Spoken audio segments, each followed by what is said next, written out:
ஆனா இத பூமிக்கு அடியில இருந்தா எடுக்கணும்னு நம்ம அவசியம் இல்லை. ஒவ்வொரு வீட்டுக்கு பின்னாடியும் ஒரு சாண எரிவாயு கலன் கட்டி கொடுத்துடுறது. மாடு போடுற சாணியெல்லாம் தண்ணியில கரைச்சி உள்ள ஊத்திடுறது. அது மத்தியில இருக்கிற சின்ன குழா வழியா அடுப்படிக்கு கொண்டு வந்தோம்னா அதிலே நம்ம அடுப்பறிக்கலாம், லைட் போடலாம், காத்தாடி சுத்தலாம், மோட்டார் ஓட்டலாம். அப்படி ஒவ்வொரு வீட்டுக்கு பின்னாடியும் ஒரு எரிசான கிணறு போட்டோம்னு சொன்னா இந்த பூமிக்கு அடியில இருந்து எடுக்க போறோம்னு சொல்றாங்க பாருங்க. எப்படி நல்லா யோசிச்சு பாருங்களேன். 500 அடியில இருந்து 1500 அடி வரையிலும் இருக்கிற தண்ணி, உப்பு தண்ணி எல்லாம் இறைச்சு வெளியில அனுப்பிச்சிட்டு அதுக்கப்புறம் அந்த மீத்தான எடுக்கணும். இவ்வளவு சிரமம் இதுல இல்லையே. எல்லார் வீட்லயும் மாடு இருக்குது, எல்லார் வீட்லயும் நம்ம சாணியோட தான் பழகிட்டு இருக்கோம். இப்படி காயம்படுதுன்னா அந்த சாணி எடுத்து தடவணும்னா நின்று போச்சு, ரத்தம் ஓடுறது நின்று போச்சு. சாணி மருந்தாவே இருக்குது. இந்த சாணி எடுத்து பிடிச்சி வச்சு ஒரு அருகுமுறை சொல்லணும்னா கடவுளே ஆயிடுச்சு. இப்ப சாணி நமக்கு பழகினது, மாடு பழகினது. அது ஒவ்வொரு 5 ஆண்டு திட்டம் போதும் ஒவ்வொரு வீட்டுக்கு பின்னாடியும் சாண எரிவாய்க்காலம் போட்டுக்கிட்டே இருந்தாங்கன்னு சொன்னா எல்லாருக்கும் மீத்தேன் வந்துடும், எல்லாருக்கும் கேஸ் வந்துடும். அது இப்படி பூமியை தொலைச்சி எடுக்கிறத விட மிக அதிகமா இருக்கும். அப்படி இருக்கும்போது ஏன் இத கீழே எடுக்கிறாங்கன்னு சொன்னா 5000 கோடி ரூபா அவன் அரசாங்கத்துக்கு கொடுக்குறான், 6 லட்சம் கோடி ரூபா அவன் லாபம் எடுத்துட்டு போறான். அவனுக்கு லாபம் சம்பாதிச்சு கொடுக்கறதுக்காக தான் நமக்கு மந்திரி சபை இருக்குதா? அவரு தான் நம்ம மந்திரியா? அதுக்காக தான் பாராளுமன்றத்துக்கு நம்ம ஆளுகள் எல்லாம் அனுப்பிச்சு வச்சோமா? நம்ம யோசிக்க வேண்டிய இருக்கு. இன்னொரு விஷயம் இருக்குது. கிட்டத்துல இந்த உச்ச நீதிமன்றம் அப்படி விழிச்சுக்கிடுச்சு. அது எந்த மந்திரி எந்த அரசுன்னு பாக்குறது இல்ல, கோடு கிழிச்சிருவான், பளிச்சுன்னு கிழிச்சிருவான். இதுவரையிலும் பூமிக்கு அடியில் இருக்கிறதெல்லாம் அரசாங்கத்துக்கு சொந்தம்னு சொல்லிட்டு இருந்தாங்க. அப்படியெல்லாம் இல்லைன்னு சொல்லிட்டான் உச்ச நீதிமன்றத்துல. பூமிக்கு அடியில் இருக்கிறதெல்லாம் அரசாங்கத்துக்கு சொந்தம்னு அரசியல் சாசனத்துல எந்த இடத்துலயும் இல்ல.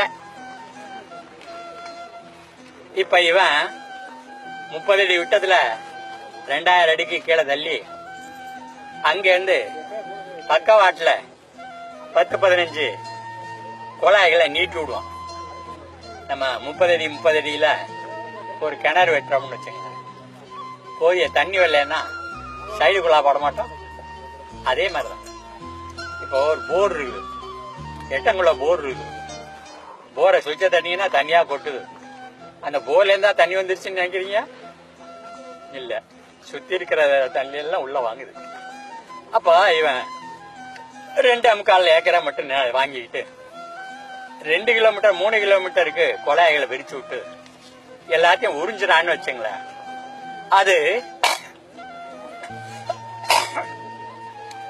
மகா திருட்டு. அடுத்தவன் நிலத்தை கீழக்கிற சொத்தெல்லாம் திருடிக்கிறது வேலை. அதனால இது எந்த நீதிமன்றத்திலையும் இது நிக்காது, எந்த ஜட்ஜுகிட்டையும் யாரும் போய் சேரலாம்.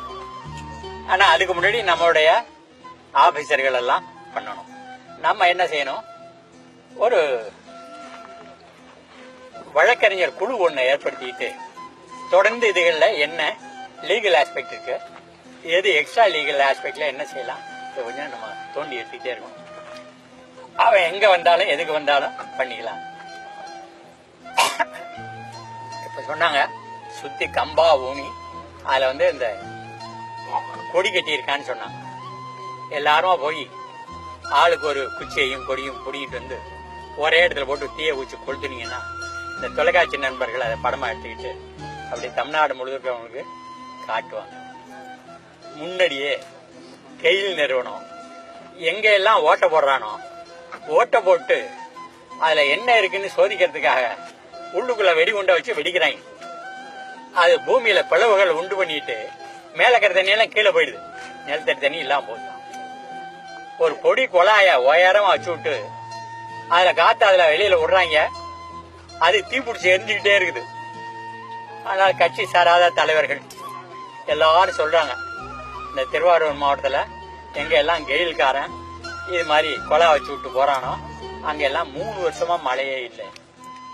மேல இருந்து மழை கிடையாது, கீழே இருக்கிற தண்ணியையும் வெடி வச்சு கீழே கிளப்பி விட்டுருவான். இதுலயும் என்ன பண்ண போறான், 35 வருஷம் மீத்தேன் எடுத்துட்டு 100 வருஷம் நிலக்கரி எடுக்க போறான். நெய்வேலியில் இருக்கிறத விட தரமான நிலக்கரியான், அதை விட இன்னும் அளவுல அதிகமாகவும் இருக்குதான். இங்க இருந்து ராமநாதபுரம் வரலும் இருக்குதான். ஒட்டுமொத்த தமிழ்நாட்டை பாலைவனமாக்கக்கூடிய ஒரு திட்டம் பெரிய அளவுல போயிட்டு இருக்குது.